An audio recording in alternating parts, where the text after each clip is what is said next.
Y muchas veces podemos definir la obesidad no en base a ese índice de masa corporal, sino en base a nuestra composición corporal. Es decir, nosotros podemos no tener un aspecto de muy obeso, podemos parecer que no tenemos una enfermedad como la obesidad, pero sin embargo, si analizamos la composición corporal, puede que tengas mucho más porcentaje de grasa que una persona con tu mismo peso. ¿Cuáles son las complicaciones menos frecuentes? Tenemos en la cabeza al típico paciente con obesidad que tiene también diabetes, que tiene tensión alta, que tiene problemas del sueño, pero es verdad que no nos consultan tantos pacientes por problemas, por ejemplo, relacionados con las hormonas sexuales. La testosterona que ahora está tan de moda, ¿no? Y que se utiliza a veces en contextos que no se deberían utilizar. La testosterona baja va a hacer que tengamos problemas con el deseo sexual, que tengamos menos ganas de tener relaciones sexuales, va a hacer que tengamos problemas con las erecciones, que tengamos impotencia sexual. Si me estás diciendo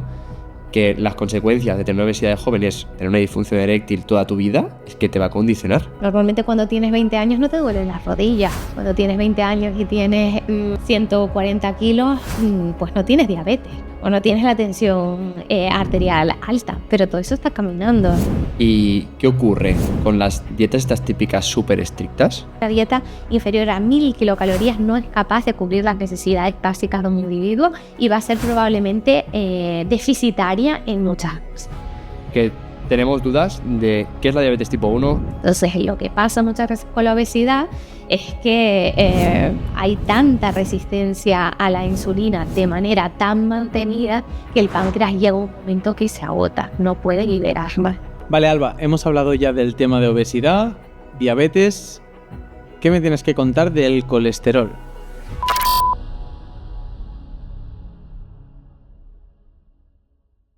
Bueno, Alba, bienvenida a Salud al Oído. Espero que te lo pases muy bien. Que sepas que por nuestra parte es un placer, que después de habernos conocido de una manera así un poco rara como paciente, es un placer tenerte al final aquí porque sabemos que eres una crack en esto. Sí, y nada, simplemente queremos charlar un poquito y que nos expliques tu opinión sobre todo el tema.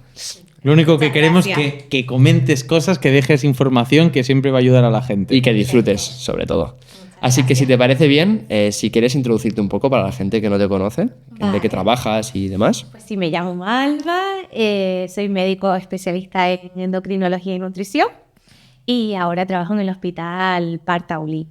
Ahí hago distintas cosas, hago una consulta de diabetes y embarazo, veo también los problemas de los lípidos, veo pacientes con obesidad, hago distintas cosas en mi día a día. Poca cosa, ¿eh? ¿Cuál fue tu detonante para meterte en este mundo, para hacerte endocrina? Pues primero, para ser médico era que me gustaba mucho cómo funcionaba el cuerpo humano. Me acuerdo que ya cuando di biología o naturales en primera o segunda de la ESO, me parecía fascinante cómo funcionaba el cuerpo humano. Me parecía que más fascinante era poder entender lo que le pasa a una persona que se encontraba mal. Y luego es que me gusta mucho el trato con las personas, me hace muy feliz el día a día con las personas. Entonces eso fue el detonante para medicina. Y luego para endocrino es que me gustaba muchísimo, luego ya en la carrera, el tema de las células y la bioquímica, un poco entender pues todos los procesos más a nivel de pequeñito, ¿no? Lo que ocurre a nivel microscópico. Entonces, endocrino te permite ver mucho de esas cosas y tiene enfermedades que afectan a mucha gente. La obesidad, la diabetes, la hipertensión, las hormonas sexuales, el tiroides, son enfermedades muy, muy, muy prevalentes. Y que, bueno, todo el mundo cuando dices que eres endocrino, enseguida ya todo el mundo tiene una pregunta para hacerte porque son enfermedades que todos tenemos un familiar, un amigo o nosotros mismos tenemos alguna enfermedad endocrina. Total, nosotros en consulta, por ejemplo, no sé, Marc, tú si estás de acuerdo, es el cuadro clásico. Hoy en día sí, hoy en día está mal visto todo eso y hay muchos pacientes que vienen con problemas que a veces no tienes herramientas con que poder ayudarles, pero dices, hostia, es muy, muy interesante este tema. Sí, yo creo que sí que lo es. Total. Tú que eres endocrina, y trabajas con mucho tipo de pacientes, ¿vale? ¿Cuál es el tipo de paciente con el que más trabajas en tu día a día? Pues quizás la verdad que endocrino tiene un montón de ramas diferentes y tengo muchos compañeros y cada uno de nosotros nos dedicamos a algo más en profundidad. Pero paciente típico, perfil típico de endocrinólogo es un paciente con obesidad grave y con complicaciones secundarias a esa obesidad. Con diabetes mellitus tipo 2 en fases avanzadas, con hipertensión arterial de difícil control, con problemas a nivel de las articulaciones, con muchos dolores de las articulaciones, con problemas para el sueño, que han tenido infartos. Y si nosotros vemos quizás la parte no más fea, pero la parte ya grave de la obesidad, cuando los pacientes ya han tenido complicaciones secundarias a tener esta condición mantenida en el tiempo. Antes de hablar de complicaciones, para que la gente lo entienda, ¿en qué momento entras en una obesidad grave? O sea, ¿qué criterios tenéis para...? La obesidad se define como un exceso de grasa en general. El marcador que utilizamos tradicional desde hace muchísimos años es el índice de masa corporal, que esto es un poco poner en relación tu peso con tu altura. Si nosotros utilizamos el índice de masa corporal, esta fórmula, pues decimos que un paciente que tiene un índice de masa corporal superior a 30, pues tiene obesidad. Las obesidades luego se clasifican según su severidad en distintos grados. Pero bueno, aquí también me gusta que me hagas esta pregunta porque aunque tradicionalmente siempre hemos utilizado este índice y es de utilidad porque una persona en casa puede calcular si tiene obesidad o no con esta simple fórmula, tenemos que saber que la obesidad es algo más que el peso, que hablamos también de masa grasa. Y muchas veces podemos definir la obesidad no en base a ese índice de masa corporal, sino en base a nuestra composición corporal. Es decir, nosotros podemos no tener un aspecto de muy obeso, podemos parecer que no tenemos una enfermedad como la obesidad, pero sin embargo, si analizamos la composición corporal, puede que tengas mucho más porcentaje de grasa que una persona con tu mismo peso.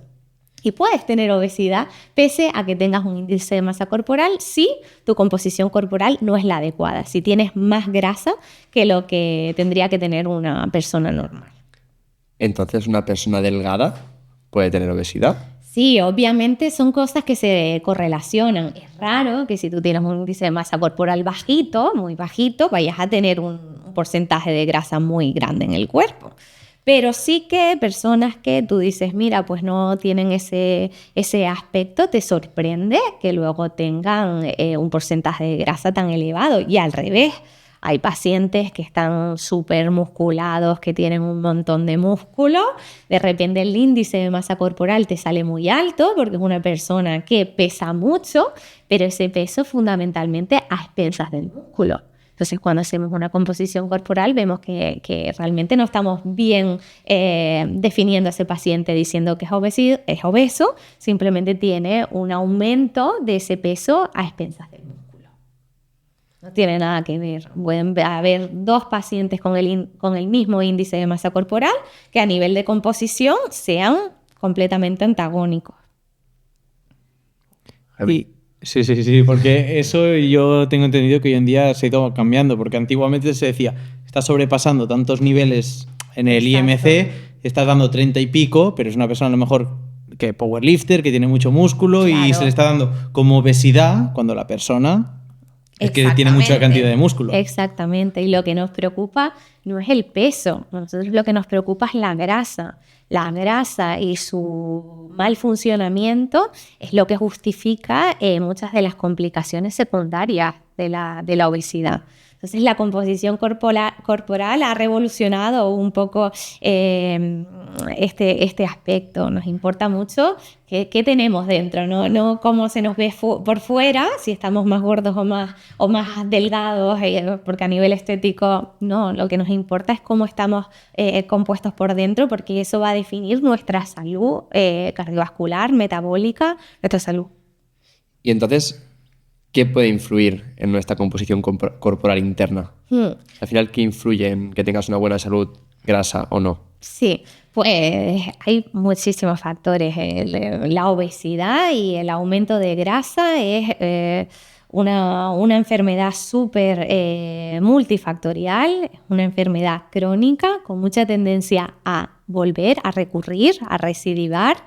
Y está determinada pues por factores genéticos, por factores ambientales, por la alimentación, por el ejercicio, por nuestro sistema endocrino, por las hormonas, infinidad de factores. No es tan sencillo como el hecho de comer y gastar, que siempre, pues resumimos todo en lo que soy capaz de consumir energéticamente y lo que voy aportando. Pero en todo este balance hay muchos factores implicados y es realmente complejo su abordaje en muchos casos. Y en cuanto a complicaciones, tú, entiendo que mucha gente con obesidad ya conoce las típicas, ¿no? Una diabetes, lo que comentabas tú. ¿Cuáles son las complicaciones menos frecuentes que a lo mejor dice, tiene una persona con obesidad y no sabe que puede tener repercusión en ese aspecto? Sí, eso es muy buena pregunta, porque es verdad que todos tenemos en la cabeza al típico paciente con obesidad que tiene también diabetes, que tiene tensión alta, que tiene problemas del sueño, que tiene reflujo porque le sube de nuevo la comida, ¿no? Porque tenemos mucha presión en el abdomen y esto vuelve a subir, problemas en las articulaciones, pero es verdad que no nos consultan tantos pacientes y podrían por problemas, por ejemplo, relacionados con las hormonas sexuales. Los pacientes con obesidad tienen mucha más probabilidad de tener déficit de testosterona. La testosterona que ahora está tan de moda, ¿no? Y que se utiliza a veces en contextos que no se deberían utilizar, pues los pacientes con obesidad, hay un 40% de ellos que tiene problemas con la testosterona, que tiene una testosterona que puede ser baja. Y eso es sintomático, eso limita la calidad de vida de estos pacientes, porque una testosterona baja va a hacer que tengamos problemas con el deseo sexual, que tengamos menos ganas de tener relaciones sexuales, va a hacer que tengamos problemas con las erecciones, que tengamos impotencia sexual, va a hacer que podamos estar más cansados, que podamos tener anemia, es decir, falta de glóbulos rojos, que tengamos un hueso de peor calidad. La testosterona es una hormona muy importante y los pacientes con obesidad la tienen bajita con mucha frecuencia. Sería positivo pues que también la gente lo supiera, porque puedes tener síntomas pues muy bien específicos, como puede ser el cansancio o la falta de rendimiento también a nivel cognitivo, y en todo esto tiene una influencia importante la testosterona. De todas las complicaciones que has dicho, creo que tanto a Mar como a mí, antes hemos estado hablando en la comida, la que más nos ha impactado quizá es la parte sexual. Sí. Entonces, ¿qué porcentaje de gente ves tú al día así? O sea, ¿es tan frecuente? Sí, ya te digo que se estima, claro, al final es algo que muchas veces genera vergüenza, tienen otros problemas también en la cabeza. La obesidad es una enfermedad complicada y no suele ser un motivo de consulta frecuente, pese a que las estadísticas nos hablan de que es muy frecuente. Un 40% de los pacientes con obesidad tener este problema es muchísimo, teniendo en cuenta lo frecuente que es la obesidad. Pero son pocos los que te lo preguntan y pocos si no lo haces de manera dirigida. Que de manera espontánea un paciente con obesidad te cuente que está viéndose disminuida su calidad de vida porque su vida sexual es mala, es atípico. Me gustaría verlos más porque podríamos ayudar también a los pacientes en este aspecto. Está claro que si tienes obesidad y tienes una disminución de la testosterona, va a ser fundamental abordar el peso, porque si nosotros abordamos el peso, esto es reversible, son situaciones reversibles. Lo bueno que tiene la obesidad y sus complicaciones asociadas es que si las tratamos a tiempo podemos revertirlas. Entonces, pues saber que podemos mejorar nuestra vida sexual a veces es un aliciente para estos pacientes, porque hay enfermedades que no se ven secundarias a la obesidad. La diabetes no se ve, es una enfermedad silenciosa. La tensión alta es una enfermedad silenciosa. El síndrome de apnea y hipopnea del sueño puede ser silencioso. Hay muchas cosas que, claro, si no te repercuten, tampoco te motivas tanto a cambiar tus hábitos. Pero sin embargo, a lo mejor si te interfiere en tu vida sexual y te interfiere con tu pareja, pues puede ser una motivación extra para hacer esos cambios en el estilo de vida que a veces da un poco de pereza iniciar.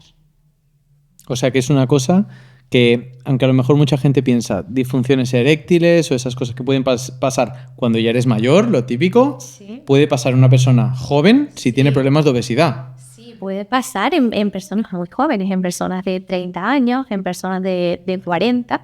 Y pasa por dos motivos. Solo hemos hablado de la disminución de la testosterona, que esto está claro que influye, porque la testosterona es fundamental para que ocurra una erección. Pero también porque la obesidad va afectando los vasos sanguíneos del cuerpo, porque las personas con obesidad tienen inflamación. Y esa inflamación va haciendo que los vasos sanguíneos que llevan el oxígeno a todo el cuerpo se vayan viendo también afectados. Y los vasos sanguíneos de la zona del pene son vasos sanguíneos muy delgaditos. Entonces, como haya problemas de obesidad y esos vasos se vayan estrechando, también va a haber dificultad para que el pene en el momento de la relación sexual se llene de sangre y pueda tener una erección completa, duradera y una relación sexual satisfactoria. Entonces, bueno, las causas son distintas, pero la verdad que vemos muchísimo ese déficit de testosterona, esa falta de testosterona en los varones jóvenes. Muy fuerte, ¿eh? Sí. Muy fuerte. Además, es algo que nosotros trabajamos con ello, pero ni personas que nos dedicamos a la salud lo sabíamos. No, y encima es importante porque encima es un círculo vicioso. Si tú tienes menos testosterona, la composición corporal es peor. Es un círculo ahí vicioso que se genera. Yo tengo obesidad, me baja mi testosterona, pero la testosterona contribuye en cierta medida a que tenga más dificultad para ganar músculo y más facilidad para ganar grasa. Entonces, esto es muy, muy importante, ¿no? Porque la testosterona es fundamental para el músculo y el músculo es fundamental para atajar la obesidad y para hacer que esas personas puedan ir perdiendo peso. Si no potenciamos el músculo, la pérdida de peso es muy difícil. ¿Y hasta qué punto es reversible esto? Porque claro, no es lo mismo que te venga un paciente joven con 20-25 años con obesidad que te venga una mujer con diabetes, posmenopausia, 60 años. Sí. ¿Hasta qué punto el cuerpo está castigado y no puede volver a una normalidad? Claro. La verdad que pasa como con el resto de complicaciones de la obesidad. Hay una ventana de acción. Nosotros tenemos un margen, una vez tenemos una obesidad establecida, un margen en el que nosotros podemos ir tratando esas complicaciones y abordar la obesidad. Está claro que si nosotros pasamos ese margen de tiempo y la tenemos de manera muy prolongada y ya nos montamos en 20 años, 30 años con obesidad, esos circuitos ya están, todas esas hormonas ya están bastante castigadas. Esos vasitos sanguíneos que hablábamos antes, que por ejemplo van al pene, esos vasitos ya están dañados. Y en ese punto, volver a la situación previa sí que es mucho más complicado. Pero en primera instancia, cuando estamos recién empezando el problema, es muy abordable y tiene mucha solución.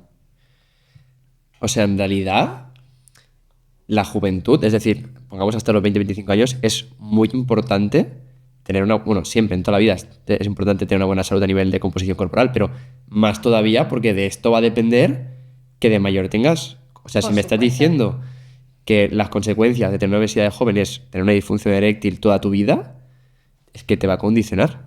Al final, a nivel de... Completamente condicionantes en tu calidad de vida y para siempre. Por eso sí que es importante, porque dices, bueno, es joven. Normalmente cuando tienes 20 años no te duelen las rodillas. Cuando tienes 20 años y tienes 140 kilos, pues no tienes diabetes, en muchos casos. O no tienes la tensión arterial alta, pero todo eso está caminando. Todo eso se está estableciendo en tu cuerpo. Aunque tú no notes nada de eso, esa insulina ya se está elevando, ya se están generando problemas en los vasos sanguíneos. Todo eso es una enfermedad silenciosa, pero que está ahí. Y es importante porque muchas veces decimos, bueno, pues no hay mucha cosa con la aceptación de los cuerpos y aceptación de la obesidad, y está claro que al final pues tenemos distintas constituciones y todos los cuerpos son válidos, pero lo que tienen que ser es que todos los cuerpos tienen que ser saludables o lo más saludables posible. Entonces, bueno, puede ser no tan ahora que estamos en una época con un discurso muy integrador de la obesidad, pues saber que bueno, que la obesidad, por supuesto, nadie tiene que ser maltratado por tener una obesidad, y todos los pacientes tienen derecho a ser tratados de la mejor manera posible, pero no tenemos que tampoco normalizar una enfermedad. Tenemos que intentar tratarla y tenemos que intentar abordarla y evitarle las complicaciones y mejorar la calidad de vida. Yo creo que es un poco riesgoso el normalizar. Vale, Alba, y hemos estado hablando de cómo afecta el tema de obesidad en hombres. ¿Cómo afecta a nivel sexual, a nivel de hormonas sexuales, relaciones sexuales, en mujeres? ¿Afectará igual, no entiendo? Claro, me encanta que me hagas esta pregunta porque la verdad que lo lógico sería pensar que ese déficit de testosterona en los hombres los encontremos también en las mujeres y que tengamos una situación similar. La realidad es que es completamente la contraria. Las mujeres con obesidad suelen tener un aumento de las hormonas sexuales masculinas, es decir, la testosterona puede estar elevada en mujeres con obesidad. Y eso, sí, es completamente contrario, pero es por ello por lo que muchas veces vemos a mujeres que consultan a endocrinología por obesidad, pero sobre todo porque les ha aparecido vello en la zona de la barbilla, que es una zona muy dependiente de las hormonas sexuales masculinas. O a nivel también de la areola del pezón, a nivel de la línea alba, que es esta línea que tenemos por aquí. Pues precisamente porque esas zonas del cuerpo responden mucho a las hormonas sexuales masculinas, y las mujeres con obesidad tienen ese aumento de hormonas sexuales masculinas. Entonces, completamente contrario a la situación que hemos descrito para los hombres. ¿Y esto puede afectar a la libido o a qué afectan las mujeres? Pues en la libido no, porque la libido en las mujeres está fundamentalmente determinada por la testosterona. Pero sí que puede afectar, por ejemplo, a las reglas. Las mujeres con obesidad tienen reglas con frecuencia irregulares e incluso pueden quedarse sin reglas, que es lo que conocemos como amenorrea. Y esto es porque, claro, el cuerpo de repente interpreta que está teniendo muchas más hormonas sexuales masculinas que femeninas y dice, uy, esto no está funcionando, yo no menstruo, no voy a tener la regla porque mi ambiente hormonal no favorece a que yo tenga reglas. Entonces es un problema que nos encontramos con frecuencia, el tema del vello y el tema también de esas reglas muy irregulares, muy cuantiosas, muy espaciadas en el tiempo, o la ausencia de reglas y con ello la fertilidad, claro. Por si tenemos una paciente con obesidad que quiere quedarse embarazada, pues si no estás teniendo reglas, no estás teniendo ciclos menstruales regulares, pues va a ser mucho más difícil quedarte embarazada, además de por otras cosas, pues porque no tienes esos ciclos que te permiten saber que todo tu sistema hormonal está preparado pues para gestar, para quedarte embarazada. Entonces es muy, muy importante, sobre todo en la reproducción, en la fertilidad, la obesidad. Es decir, que en los hombres afectaría más a la parte sanguínea y entonces al tema de disfunción eréctil, y en las mujeres más al tema de fertilidad. Sí, es verdad, y a las reglas, ¿no? Pero es verdad que los hombres también obesos son potencialmente más infértiles, que eso no lo hemos comentado antes, pero independientemente de la testosterona, toda esa inflamación que conlleva la obesidad en los hombres hace que esos testículos también estén disfuncionantes. Esos testículos que producen espermatozoides. Va a haber ahí inflamación, radicales libres, que puede ir haciendo que las células del testículo, que son las encargadas de producir espermatozoides, se vayan muriendo o vayan funcionando peor. Entonces, en los hombres con obesidad nos encontramos un seminograma, un análisis del semen, que puede estar un poco patológico o alterado en cuanto a los espermatozoides.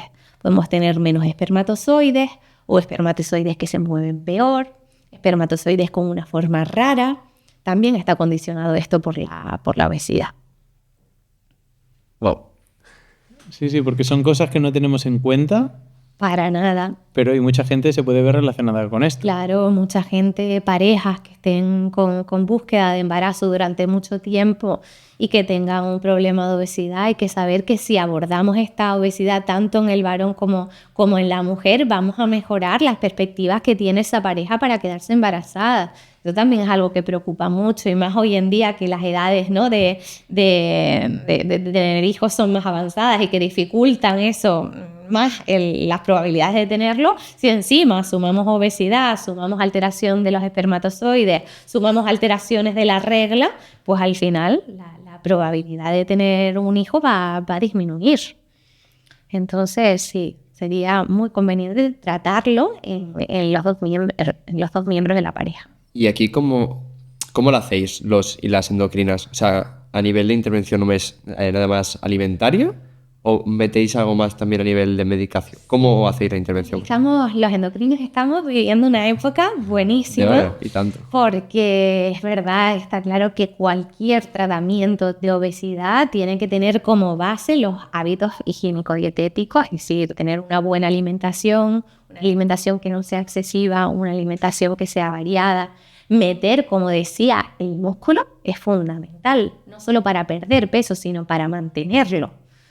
Muy fácil, hemos dicho que la obesidad es una enfermedad crónica. Si nosotros no modificamos nuestra composición corporal y no aumentamos nuestro músculo, por mucho que yo pierda peso inicialmente, mi cuerpo va a querer volver al peso previo. Mi cuerpo entiende muchas veces las pérdidas de peso importantes como si fuera una enfermedad. Como si de repente tú tuvieras una anorexia. Yo tengo que ahorrar toda la energía a partir de ahora porque me estoy poniendo enfermo, estoy perdiendo mucho peso, esto tiene que ser algo negativo. Entonces, la única manera de luchar contra esa intención que tiene el cuerpo de protegernos, disminuyendo mucho lo que somos capaces de gastar, es cambiando la composición corporal y haciendo que el músculo queme mucho. Es decir, que la obesidad persigue la obesidad. Exacto. O sea, un cuerpo obeso quiere mantenerse obeso. Totalmente. Entonces, hay que romper el círculo vicioso y hay que hacer que nosotros seamos capaces de gastar más energía. Y en eso el músculo es un amigo porque el músculo es metabólicamente muy activo. El músculo consume muchísimo más que lo que consume el tejido adiposo. Entonces, si nosotros tenemos mucho músculo, vamos a poder consumir pues 1.600 kilocalorías. Pero a lo mejor, si tengo muy poco músculo, no voy a poder consumir esas kilocalorías porque mi gasto va a ser mucho más bajito, porque el músculo no me está pidiendo nada, el músculo está inexistente si no lo he trabajado.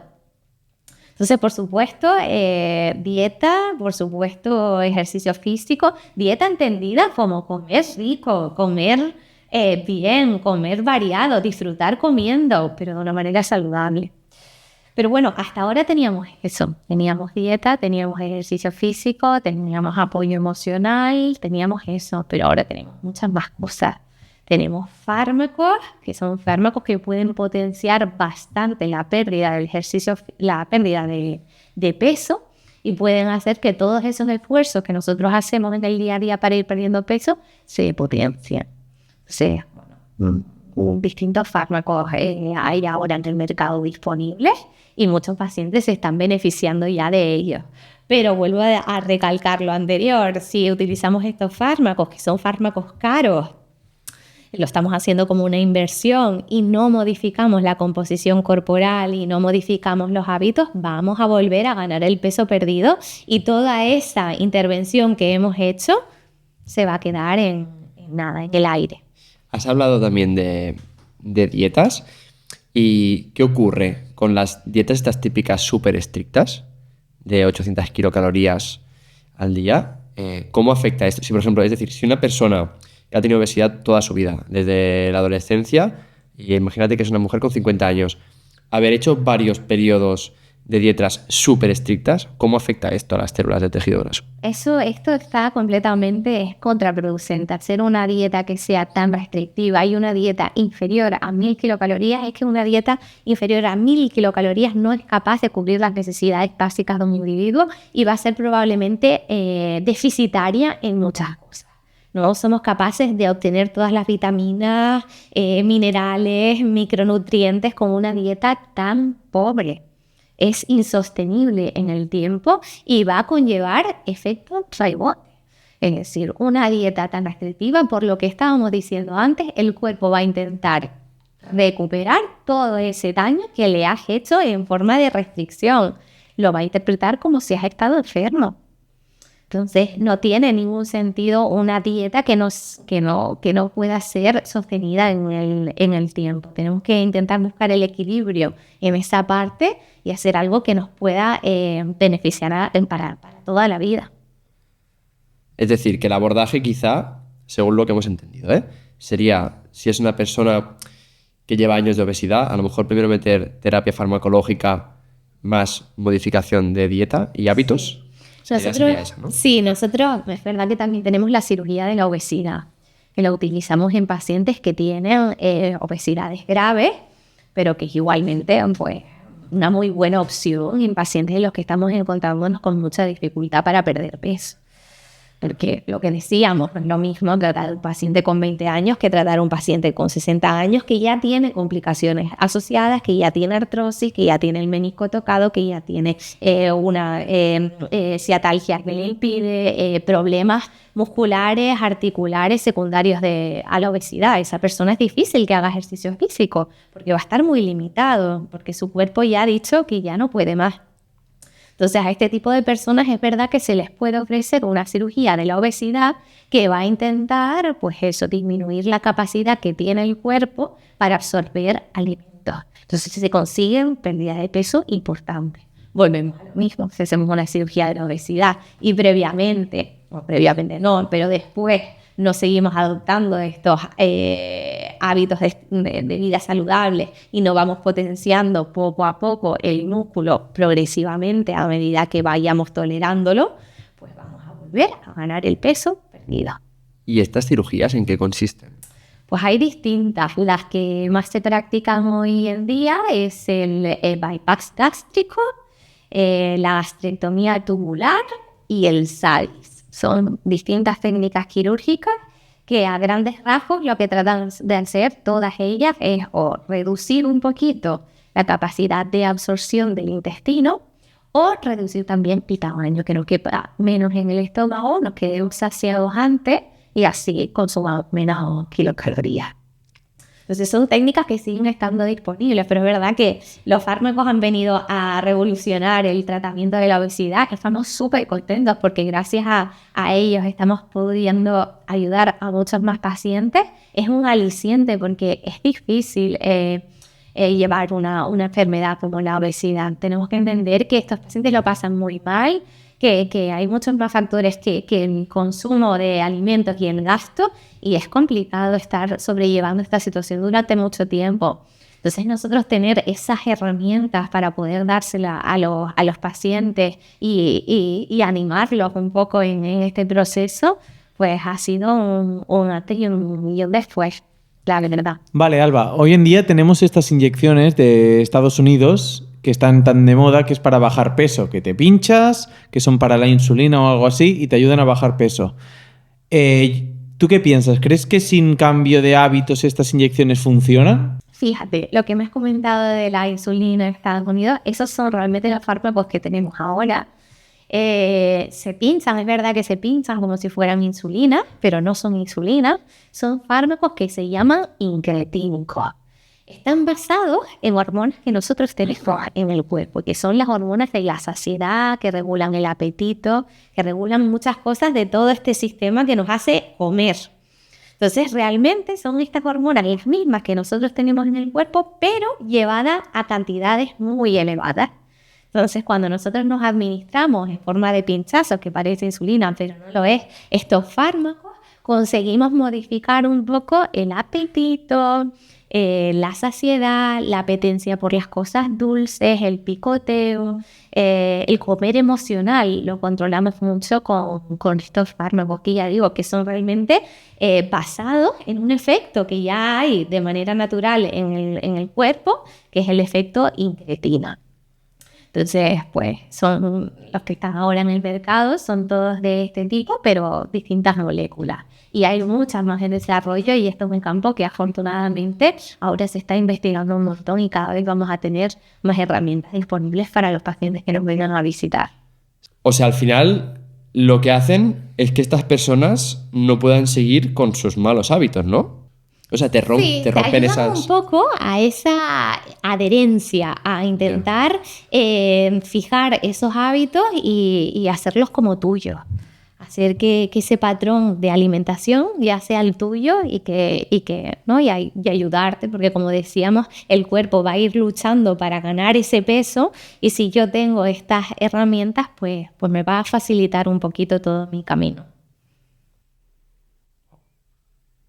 Sí, es interesante, porque mucha gente piensa que no, me pincho esto, me pongo esas cosas y luego ya no tengo que tener ni hábitos ni nada, ya se me ha quitado la obesidad. Sí, no, ya hace unos años que las tenemos con nosotros, ahora están mucho más extendidas y tenemos nuevas moléculas, pero ya tenemos experiencia porque ya están con nosotros desde hace años y nuestra experiencia es clara y ya la evidencia también lo dice. Si tú incorporas un fármaco de efecto incretina, un incretínico, y tú no modificas el resto de cosas, vas a suspender el fármaco y vas a ganar el peso.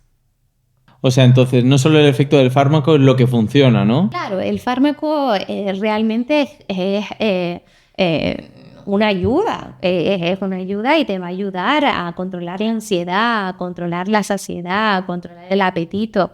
Pero si no se modifican las otras cosas que son la base del tratamiento de la obesidad, se va a reganar.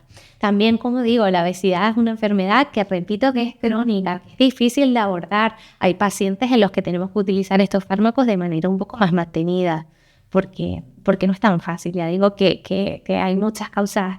Hay factores genéticos, hay factores que nosotros no podemos controlar y también tenemos que tener claro que igual que le ponemos esa importancia a la diabetes y tenemos fármacos para toda la vida o fármacos para la tensión, pues a lo mejor hay que plantearse también tener fármacos para la obesidad que nos vayan ayudando durante toda la vida y que nos vayan haciendo el camino más fácil. Y ya digo que en todos los casos no va a ser necesario porque la obesidad depende de muchos factores y cada paciente es único. Y va a tener factores presentes y factores ausentes en esa etiología de la obesidad. Pero el saber que los tenemos disponibles y que pueden ser incluso fármacos de uso crónico, de uso mantenido, es un aliciente muy, muy importante para nosotros y para los pacientes. Vale, Alba, antes has hablado de la diabetes como una posible complicación, pero nos gustaría ver si podéis explicar esto un poco más, porque sí que es verdad que como profesionales a veces nos pasa, bueno, y creo que también gente que no es profesional de la salud, que tenemos dudas de qué es la diabetes tipo 1, qué es la tipo 2, porque luego hay gente con diabetes tipo 2 que es insulino dependiente. ¿Cómo va todo esto? ¿Y qué influencia tiene con la obesidad? Cuando hablamos de obesidad y diabetes, sobre todo nos estamos refiriendo a la diabetes tipo 2. ¿Por qué se produce? Porque los pacientes con obesidad tienen generalmente, pues eso, un aumento de la masa grasa y ese tejido graso, que se llama tejido adiposo, se vuelve como un poco tóxico, se vuelve disfuncionante y empieza a liberar cosas que no tendría que liberar. Esto se conoce como lipotoxicidad, como toxicidad del tejido graso. Esta toxicidad es tan importante que afecta también al páncreas y hace que se puedan ver afectadas esas células del páncreas y que tengamos mucha resistencia a la insulina, que es la hormona pues, que produce el páncreas. Si nosotros tenemos mucha resistencia a la insulina por todo este tejido graso que nos está aquí afectando todo el cuerpo por dentro, va a ser que el páncreas se tiene que esforzar muchísimo. Si yo tengo una resistencia a algo, tengo que producir muchísimo para ir venciéndolo, para que esa insulina pueda trabajar. Entonces, lo que pasa muchas veces con la obesidad es que hay tanta resistencia a la insulina de manera tan mantenida que el páncreas llega a un momento que se agota, no puede liberar más. Esto sumado a que esas toxinas pueden destruir un poco las células pancreáticas y hacer que funcionen peor, al final los pacientes diabéticos tipo 2 pueden necesitar insulina porque es que el páncreas no puede vencer más esa resistencia que estamos generando. Entonces, bueno, pues los pacientes se vuelven dependientes de la insulina y si no la usan, pues se ponen muy malitos. Si no tienes insulina en el cuerpo, absolutamente nada de insulina en el cuerpo, puedes ponerte muy mal. Y entonces, ¿las consecuencias de una diabetes no controlada? Infinitas.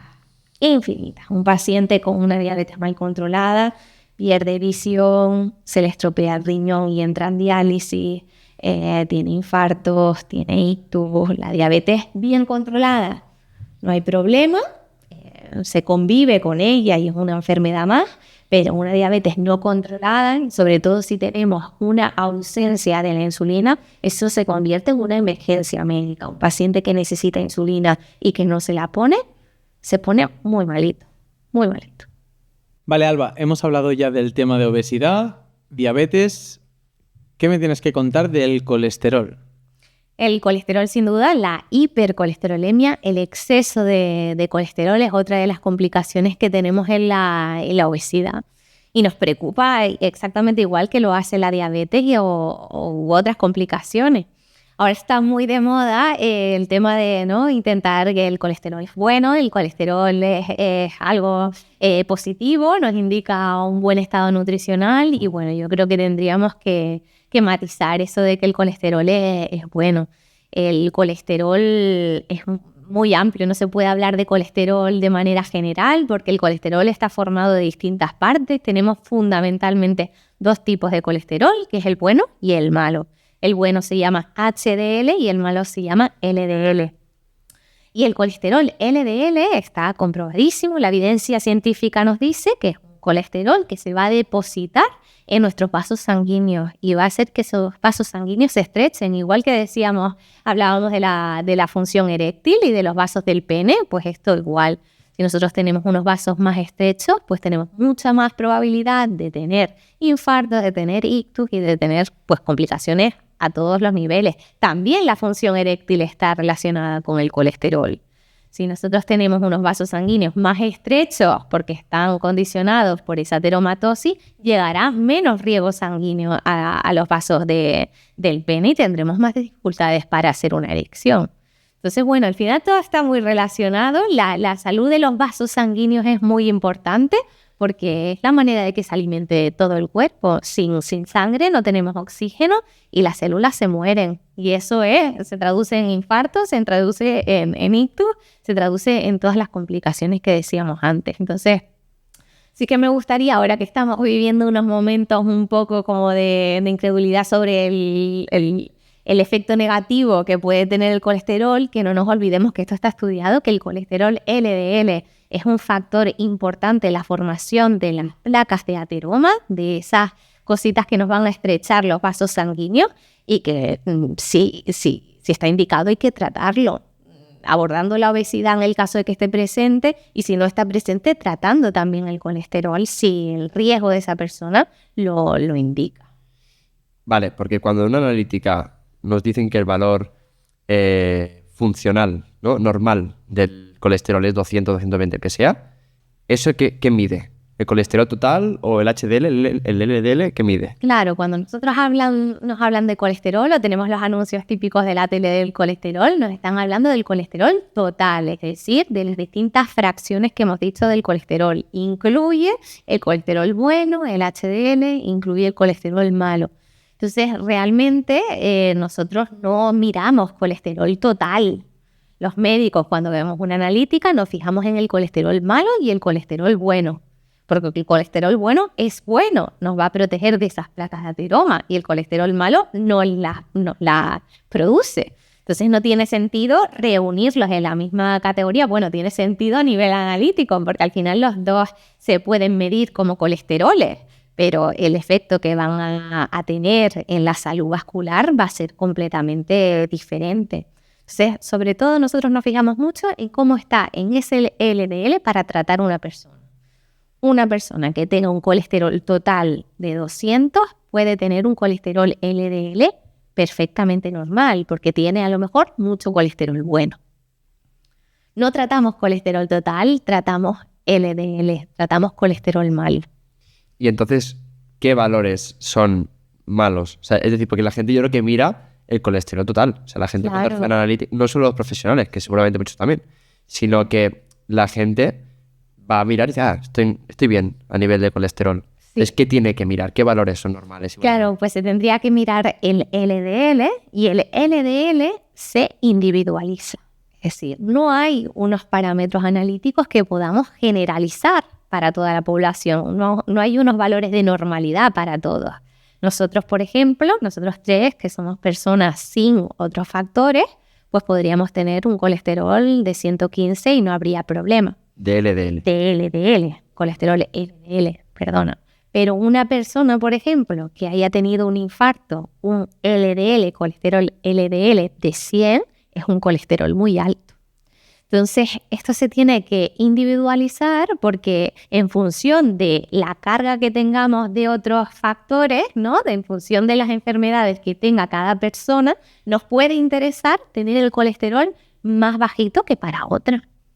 Entonces, esto no puedo dar una respuesta porque esto lo tiene que hacer un médico que sepa evaluar el riesgo de esa persona de tener una muerte producida por un infarto, un ictus, un evento, y decir, pues mira, en esta persona hay que iniciar un tratamiento para bajar el colesterol. Además de medidas, como decimos, siempre los fármacos son una ayuda, pero siempre tenemos que tener la base de una alimentación pues que no sea especialmente rica en grasas, que sea rica únicamente en las grasas saludables, que esas sí que las necesitamos porque las necesitamos para muchas cosas, para producir hormonas sexuales, para las membranas de las células. Necesitamos colesterol, pero no necesitamos el colesterol LDL, porque el colesterol LDL se va a acumular en los vasos sanguíneos y nos va a generar problemas cuando está en exceso para una persona en concreta, que yo estoy valorando de manera individual en base a todas las demás enfermedades que tiene. Entonces, para una persona de calle, por si no lo entiende, imagínate que nos han escuchado esto y piensan, vale, entonces lo que tengo que hacer ahora es subir a tope el HDL y disminuir a saco el LDL. Sí. ¿Eso es lo suyo o también tiene complicaciones subir demasiado el HDL?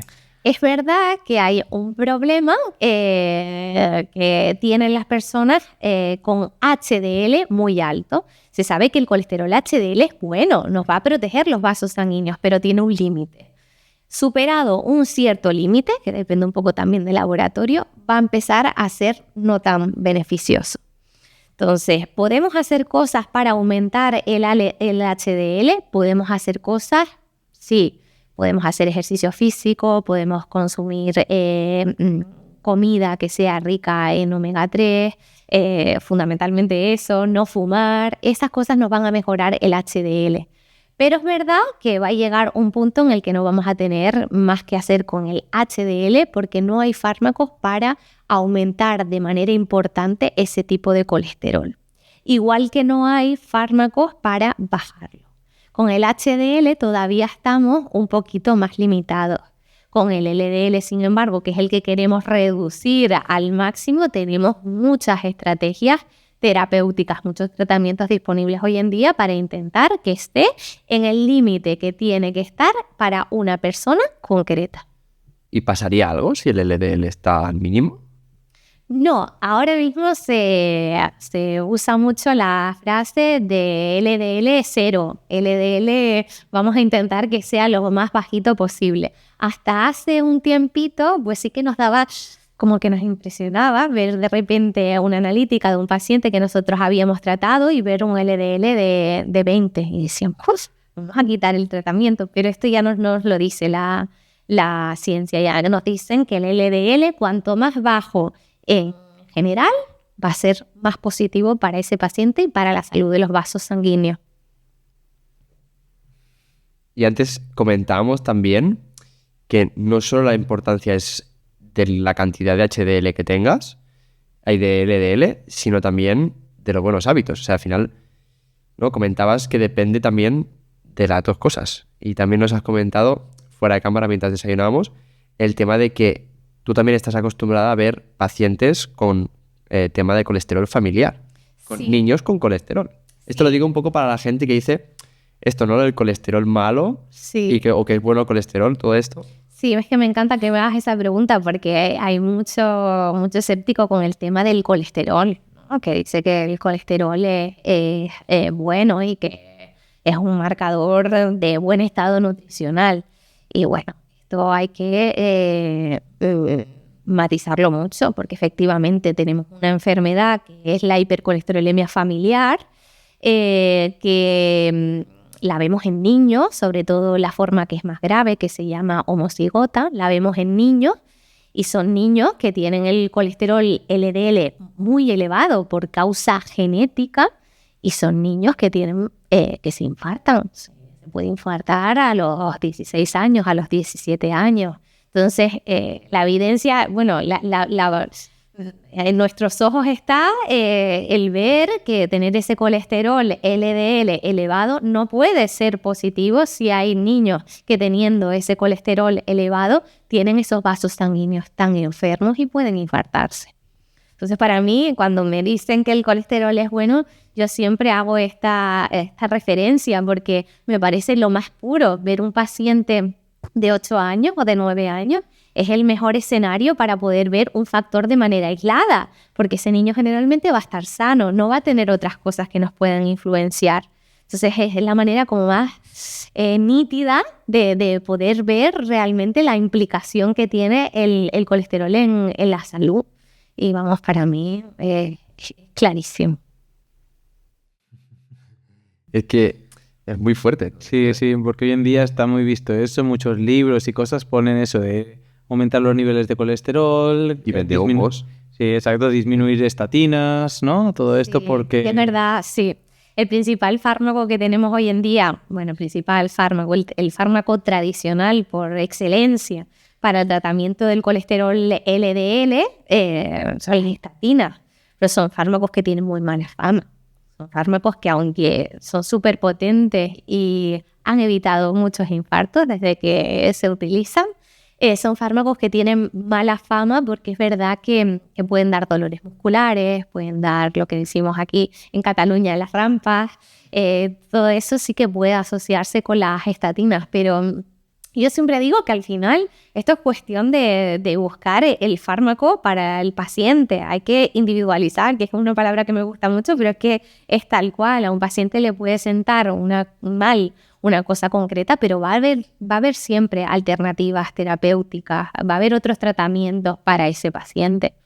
Entonces, bueno, si me sienta mal un fármaco, no pasa nada, vamos a probar otro, vamos a alcanzar nuestro objetivo, que es el objetivo del LDL, con los fármacos que sean necesarios. Entonces, me gustaría, yo sé que las estatinas en algunos casos, pues hay seguro oyentes que nos estén escuchando ahora que digan que son lo peor, y por supuesto, en algunos pacientes pueden tener efectos negativos, pero siempre va a haber alternativas disponibles y no se puede abandonar un tratamiento y ya no hacer caso como si el colesterol no existiera. Hay que consultarlo con el médico, hay que decir cómo nos está sentando ese fármaco y que nos proporcione otras alternativas porque las hay.